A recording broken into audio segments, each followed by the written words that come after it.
Terima kasih sudah mau nonton video ini, tapi jangan lupa teman-teman klik tombol subscribe karena subscribe itu gratis. Dengan subscribe kamu dukung channel ini terus untuk upload video setiap hari. Terima kasih. Assalamualaikum warahmatullahi wabarakatuh. Selamat datang di Kisah Sirah Nabawi Channel. Selamat datang pada para pecinta sholawat. Di video kali ini kita akan bercerita tentang kisah ahli puasa yang makamnya diziarahi Rasulullah dan sahabat. Dalam kitab An-Nawadir karya Syekh Shihabuddin Ahmad Ibnu Salamah Al-Kalyubi rahimahullah, diceritakan kisah sahabat Abu Yusuf yang diziarahi Rasulullah SAW berkat amalan puasanya.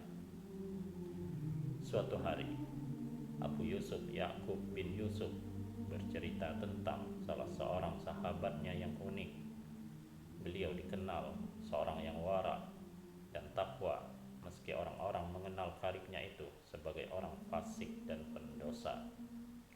Sudah 20 tahun Abu Yusuf melakukan tawaf di sekitar Ka'bah bersamanya. Tak seperti Abu Yusuf yang berpuasa terus-menerus istiqomah. Sahabatnya ini sehari puasa, sehari berbuka.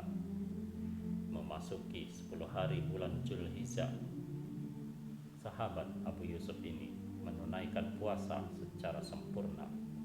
Kendati beliau berada di padang Sahara yang tandus. Bersama Abu Yusuf, beliau masuk kota Turtus dan menetap di sana untuk beberapa lama. Di tempat gersang inilah, persisnya di sebuah kawasan reruntuhan bangunan, beliau wafat tanpa seorang pun yang tahu kecuali Abu Yusuf. Abu Yusuf pun keluar mencari kain kafan.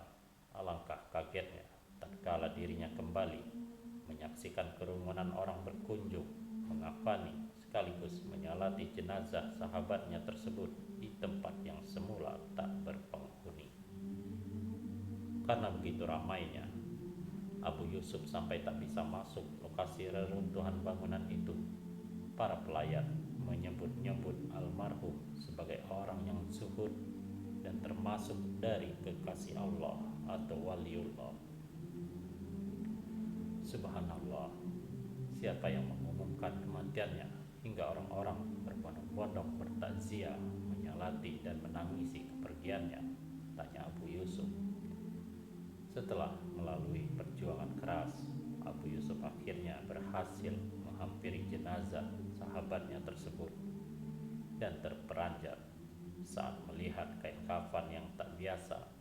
Pada kain itu tercantum tulisan berwarna hijau yang artinya, inilah balasan orang yang mengutamakan ridha Allah ketimbang ridha dirinya sendiri. Orang yang rindu menemuiku, dan karenanya aku pun rindu menemuinya.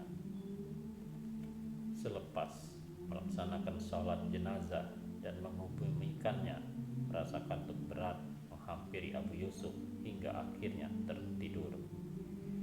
Di dunia mimpi inilah Abu Yusuf menyaksikan sahabatnya yang ahli puasa tersebut menunggang kuda hijau serta berpakaian hijau dengan sebuah bendera di tangannya.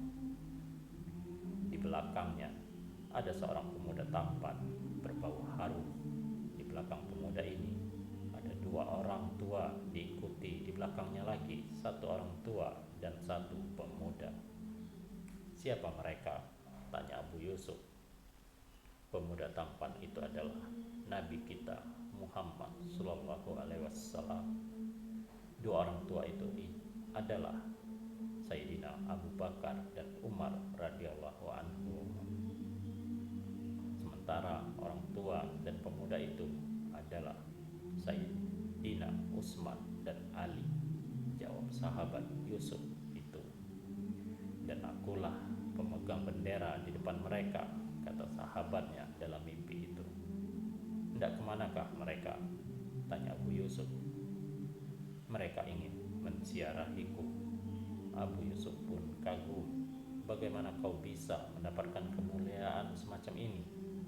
Sebab aku memprioritaskan ridho Allah Ta'ala dibanding ridho diriku sendiri, dan aku berpuasa pada 10 hari Zulhijjah. Jawab sahabatnya.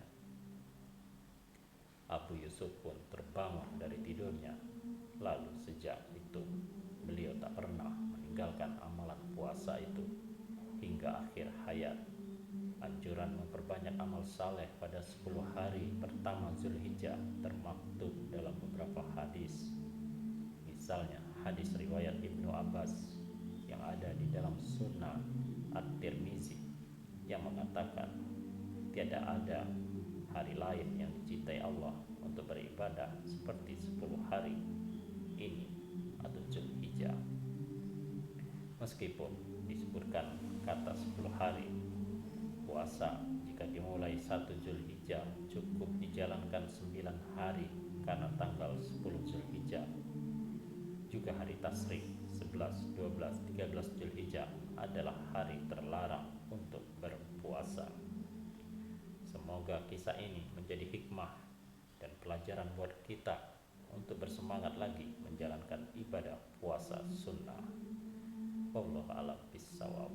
Wassalamualaikum warahmatullahi wabarakatuh.